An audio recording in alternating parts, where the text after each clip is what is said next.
یہ کسی مولوی کا کہنا نہیں کہ شک کر سکو، یہ اس رسول کا فرمان ہے جو زمین پہ بیٹھ کر عرش پر نظر رکھتا ہے، یہ اس رسول ہاشمی کا فرمان ہے جس کی نگاہ سے خدا کی ذات نہ چھپی، اس کی نگاہ سے قبر کی بات کیا چھپ سکتی ہے؟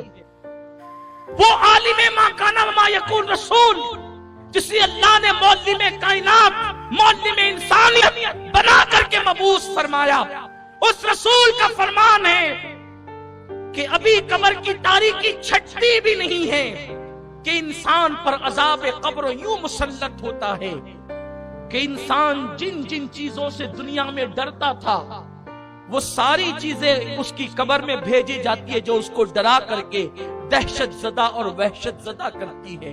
مثال کے طور پر دنیا میں کتے سے ڈرتا تھا تو کتے قبر میں آ کر اس کو ڈراتے ہیں، چپکلی سے ڈرتا تھا تو چپکلیاں ڈراتی ہے، چوہے سے ڈرتا تھا تو چوہوں کو بھیجا جاتا ہے اور وہ اس کو ڈراتے۔ سوچو گلی کے کونے پر کھڑے ہیں اور کتا آ جائے تو ہم دور بھاگتے ہیں، قبر کے اندر جب اس طریقے سے کتوں کو، چوہوں کو، چپکلیوں کو، سانپوں، بچھوؤں کو جب مسلط کیا جائے گا تو اس 2 گز زمین میں جہاں پر کروٹ بدلنے کے لیے جگہ نہیں ہے وہاں سے کہاں بھاگو گے؟ چیخو گے، آواز کہاں تک پہنچے گی؟ چلاؤ گے، آواز کہاں تک جائے گی؟ مسلمان تو کتنا نادان ہے، تجھے اللہ نے محمد الرسول اللہ جیسا نبی عطا کیا، تجھے اللہ نے قرآن مقدس جیسی کتاب عطا کی، تجھے اللہ نے اللہ اکبر ہدایت یافتہ بندوں کا دامن عطا کیا اولیاء کرام کا، لیکن تو نے دنیا دنیا دنیا اور دنیا کی موج مستی میں اپنا وقت ایسے گزار دیا کہ تو نے آخرت کی کوئی فکر نہ کی، قبر کی کوئی پرواہ نہ کی۔ ہاں اگر تجھے وقت ملتا تو تو گناہوں میں ڈوب جاتا۔ تو نے آخرت کے لیے کیا کیا؟ تو نے قبر کے لیے کیا کیا؟ اللہ کے پیارے حبیب غیب دا نبی صلی اللہ علیہ وسلم فرماتے ہیں مردہ اسی سے ہراساں ہوتا ہے، پریشان ہوتا ہے کہ اس کے پیر کی طرف سے عذاب آتا ہے، اس کے سر کی طرف سے عذاب آتا ہے، اس کے کانوں کی طرف سے عذاب آتا ہے، اس کے ہاتھوں کی طرف سے عذاب آتا ہے اور چو طرف سے عذاب آ کر کے اس کو اپنی لپیٹ میں لے لیتا ہے۔ اللہ کے پیارے حبیب غیب دا نبی صلی اللہ علیہ وسلم فرماتے ہیں حال یہ ہوتا ہے کہ اگر اس نے ایک وقت کی نماز کبھی جان بوجھ کر جاگتے میں قضا کر دی تھی، چھوڑ دی تھی، تو ایک وقت کی نماز چھوڑنے کے بدلے میں اس پر 99 سانپ مسلط کیے جاتے ہیں، جس میں سے ایک ایک سانپ کی طاقت کا عالم یہ ہے کہ اگر وہ کسی پہاڑ پہ ڈنک مارے تو پہاڑ ریزہ ریزہ ہو جائے، اگر وہ دنیا میں پھنکار دے تو اس کی پھنکار کی گرمی سے دنیا کے سارے انسان مر جائیں۔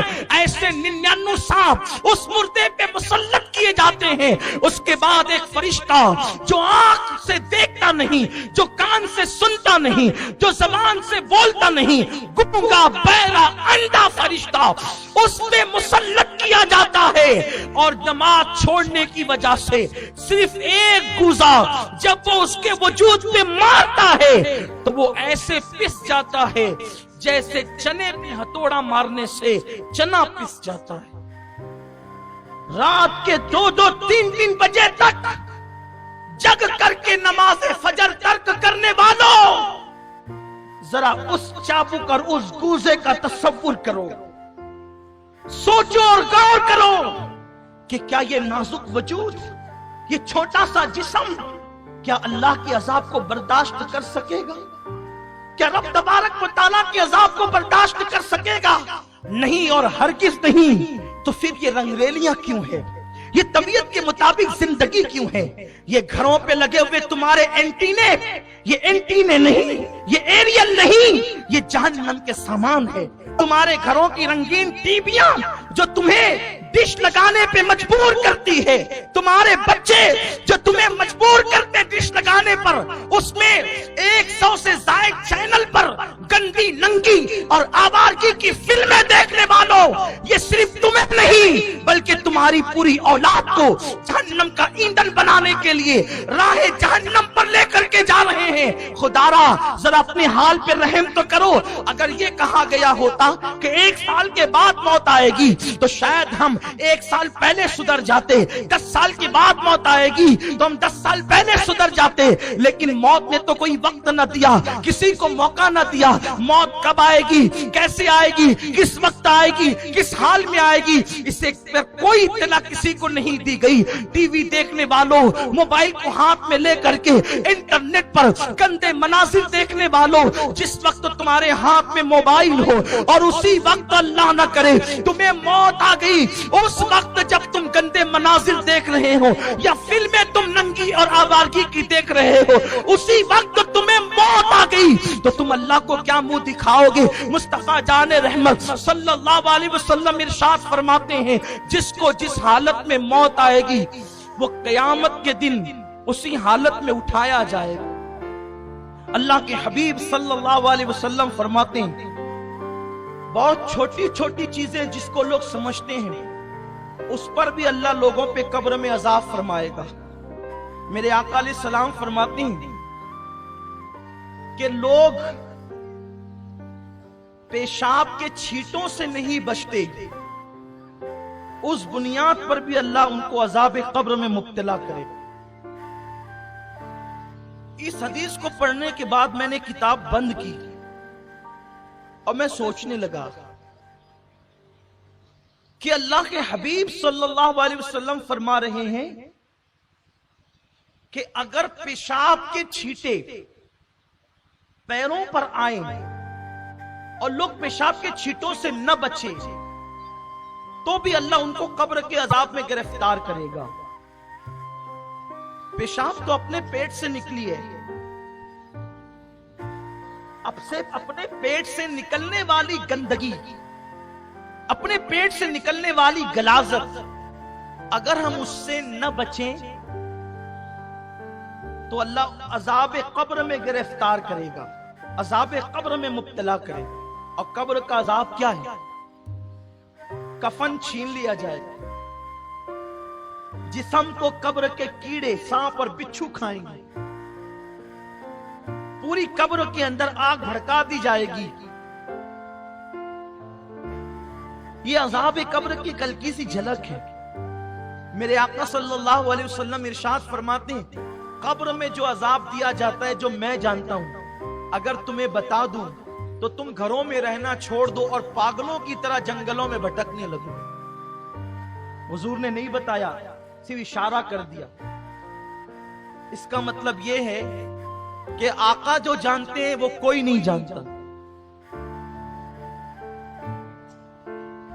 اور یہ بھی میرے رسول کی شان کی بات ہے۔ حضور وہ سب کچھ جان کر بھی لوگوں کے درمیان محلے میں انسانیت کی حیثیت سے ہے۔ اس کا مطلب حضور کی عقل اور اپنی عقل دونوں برابر نہیں ہے۔ ہمیں پتا چلے تو ہم پاگل ہو جائیں، ارے لوگ بھیانک ایکسیڈنٹ دیکھ کر کے پاگل ہو جاتے ہیں، تو قبر کا عذاب سننے کے بعد جو کما کہو عذاب دیا جائے گا وہ کیسے برداشت ہو سکتا ہے؟ تو اللہ کے حبیب صلی اللہ علیہ وسلم فرماتے ہیں، اگر میں تمہیں بتا دوں مکمل طور پہ کہ قبر میں کیا ہوتا ہے تو تم ایسے گھلنے لگو گے جیسے نمک پانی میں گھلنے لگتا ہے۔ تم اپنی جگہ پر سلامت نہیں رہ سکتے، گھل جاؤ گے تم۔ وہ قبر ہے جسے دردناک عذاب کے حوالے سے اللہ کے حبیب علیہ الصلوۃ والتسلیم نے بیان فرمایا۔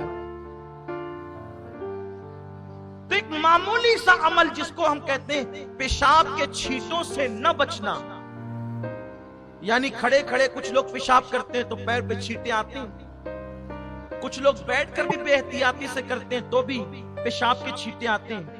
تو پیشاب کے چھینٹوں سے نہ بچو تو بھی انسان عذاب قبر میں گرفتار ہوگا۔ حیرت ہے، جتنا زیادہ ناپاک پیشاب ہے اس سے زیادہ ناپاک گناہ ہے۔ گناہ اور پیشاب کی ناپاکی میں زمین آسمان سے بڑا فرق ہے، کیونکہ پیشاب اگر کہیں لگ گیا پانی ڈال دو تو پیر پاک ہو جائے گا، بدن پاک ہو جائے گا، لیکن اگر گناہ کا دھبا لگ گیا تو 7 سمندر کا پانی بھی گناہ کا دھبا نہیں دھل سکتے۔ تو پیشاب اگر ناپاک چیز پیر پہ لگ جائے اڑ کر کے اور کوئی اس سے نہ بچے، احتیاط نہ کرے، تو اللہ عذاب قبر میں گرفتار کرے گا۔ تو اس سے زیادہ ناپاک تو گناہ ہے۔ وہ کوئی گناہ میں ڈوبا رہے، اور وہ بھی وہ گناہ نمازوں کا ترک کرنا، جوا کھیلنا، تاش کے پتے کھیلنا، محلے کی لڑکیوں پہ بد نظری کرنا، پڑوسیوں کے حقوق دبانا، غصب کرنا، ایک دوسرے کے حقوق ادا نہ کرنا، ماں باپ پہ ظلم کرنا، ماں باپ پہ زیادتی کرنا، بیوی پہ ظلم کرنا، بیوی پہ زیادتی کرنا، اولاد کا حق ادا نہ کرنا، کتنے بڑے بڑے جرائم ہیں۔ اس سے بچنے کی کیا صورت ہے؟ اور ایک اہم بات، پیشاب اپنے پیٹ کی غلاظت ہے، وہ نکلی اور پیر پہ پڑی اور ہم اس سے نہ بچے تو عذاب قبر میں گرفتار ہوں گے۔ اور جتنی زیادہ ناپاک پیشاب ہے اتنا ہی ناپاک شراب بھی ہے، دونوں کی ناپاکی برابر برابر، یعنی کہ پیشاب کا پینا اور شراب کا پینا دونوں ایک ہے۔ یہ میں کوئی لطیفہ نہیں کہہ رہا ہوں، میں آپ کے سامنے اس کی شرعی حیثیت بیان کر رہا ہوں کہ شراب اسلام میں اتنی ہی ناپاک مانی گئی ہے جتنا کہ پیشاب ناپاک ہے۔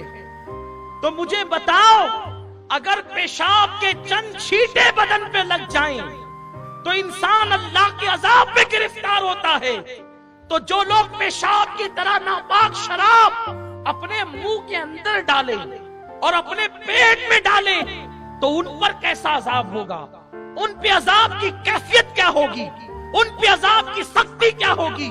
میرے آقا صلی اللہ علیہ وسلم کے دیوانوں، آیت مبارکہ کا آخری ٹکڑا، اب میں اس پہ نہیں پہنچ سکوں گا، بس ایک بات عرض کر کے اپنی گفتگو مکمل کروں، شاید کسی کی زندگی میں انقلاب پیدا ہو جائے۔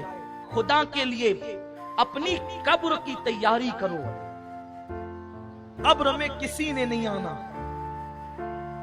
نہ کسی مولوی نے، نہ کسی خطیب نے، نہ کسی مقرر نے، نہ کسی دوست نے، نہ کسی ماں باپ نے، نہ کسی یار نے، لیکن یہ بات حق ہے جس کو ضرور کہوں گا کہ قبر میں کسی نے نہیں آنا، لیکن قبر میں مدد کے لیے آمنہ کے لال نے ضرور آنا۔ اسی لیے قبر کی تیاری کا سب سے بنیادی سبجیکٹ ہے کہ جو آنے والا ہے اس سے اپنا کانٹیکٹ بنا کے رکھو، جو آنے والا ہے اس سے کانٹیکٹ بنا کے رکھو، اس لیے کہ اگر رابطہ بنا رہے گا تو وہاں بگڑی بن جائے گی۔ قبر اندھیری ضرور ہے، قبر میں تاریکی ضرور ہے، قبر میں سانپ اور بچھو ضرور ہے، قبر میں عذاب ضرور ہے، قبر میں آگ ضرور ہے، قبر کا دبانا ضرور ہے، قبر کا بے قرار کرنا ضرور ہے، قبر کی وحشت ضرور ہے، قبر کی دہشت ضرور ہے، سب چیزیں حق ہیں، لیکن اس کے لیے ہے جس کی قبر میں آمد مصطفیٰ نہیں ہے۔ جہاں وہ آ جائے تو پھر اندھیرا کیسا قبر میں لہرائیں گے، تا حشر چشمے نور کے جلوہ فرما ہوگی جب طلعت رسول اللہ۔ اس لیے ان سے رشتہ جوڑے رکھو، ان سے رابطہ بنا کر کے رکھو۔ رابطہ کیسے بنے گا؟ نعرہ بھی لگائیں، شراب بھی پیئیں تو رابطہ بنا رہے گا، نعتیں بھی پڑھیں، کیرم بھی کھیلیں، گلیوں میں بیٹھ کر کے کوڑیاں بھی کھیلیں اور خود فتوے بھی دے کہ جائز ہے، ٹھیک ہے، اب آپ کے فتوے پہ عمل ہوگا۔ اللہ کے حبیب صلی اللہ علیہ وسلم فرماتے ہیں ایک زمانہ ایسا آئے گا قریب قیامت کہ جاہل لوگ فتویٰ دیں گے اور وہ خود بھی گمراہ ہوں گے اور دوسروں کو بھی گمراہ کریں گے۔ آقا علیہ السلام فرماتے ہیں ایسے لوگوں کے پاس نہ بیٹھنا، فتویٰ دینا مفتی کا کام ہے، آپ کا نہیں۔ لیکن میں سمجھتا ہوں بیچارے مفتی صاحبان تو فتویٰ بہت کم دیتے ہیں، ہوٹلوں پہ بیٹھے ہوئے ہماری عوام فتوے زیادہ دیتی ہے، اور وہ بھی بدعت اور شرک کے فتوے سے کم تو کوئی فتویٰ ہے ہی نہیں۔ اور اس بیچارے سے پوچھو بھیا احسان کر ذرا بتا کہ بدعت کی تعریف کیا ہے، وہ بتا بھی نہیں سکے گا، بلکہ بدعت کا مخرج نہیں بتا سکتا، اور وہ بدعت کا فتویٰ دیتا ہے، بلکہ بیچارہ بدعت کو بدعت کہتا ہے، یعنی اسے الفاظ کا تلفظ نہیں پتا، اتنا جاہل ہے، اور اتنا جاہل ہے کہ اس سے کہو کہ تو جاہل ہو کے فتویٰ دیتا ہے تو پلٹ کے کہتا ہے میں اتنا بھی جاہل تھوڑی ہوں، یعنی کہ اس جاہل کو ابھی جاہل کے تلفظ میں یاد نہیں ہے، اور وہ فتویٰ شرک اور بدعت سے کم کا دینے تیار نہیں۔ کس پر؟ وہ بھی جو چیزیں قرآن اور حدیث سے ثابت ہے اس پر فتویٰ، کھڑے ہو کے سلام پڑھنا بدعت، فاتحہ دینا شرک، کہ یہ کام آپ کا ہے ہی نہیں میرے بھائی، تو عوام میں سے ہے، اپنی اوقات میں رہے۔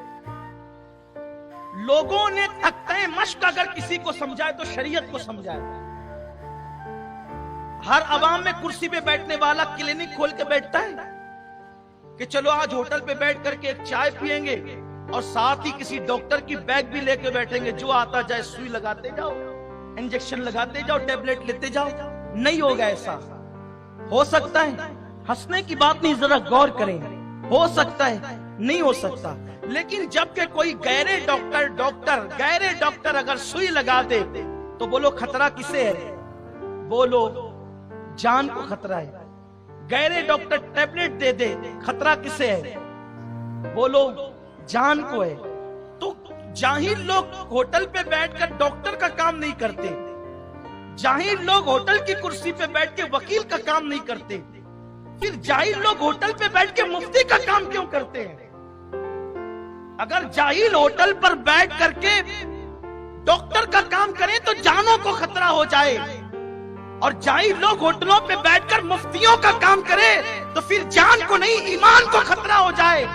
اس لیے اور سنو، مفتی کون ہے کس سے پوچھا جائے؟ ہر ایک کے نام کے ساتھ جو مفتی کا ٹائٹل ہو وہ تھوڑی مفتی ہوتا ہے، ورنہ ہم نے تو کشمیر میں ایک عورت کے ساتھ مفتی کا سرنیم پڑھ کے میں نے ایک ساتھی سے کہا یار یہ عورت کتنی خوش نصیب ہے کہ مفتی بن گئی، تو میرے ساتھوں نے ہنس کر کے کہا سید صاحب وہ مفتی علم کے اعتبار سے نہیں ہے بلکہ اس کا سرنیم ہے۔ میں نے کہا یا اللہ، مفتی بھی سرنیم ہوتا ہے؟ تو ہر ایک کے نام کے ساتھ ٹائٹل مفتی کا لگ جائے، علامہ کا لگ جائے، مولانا کا لگ جائے، اس سے نہیں پوچھ سکتے فتویٰ۔ قرآن سے پوچھو فتویٰ کس سے پوچھ سکتے؟ تو قرآن کہتا ہے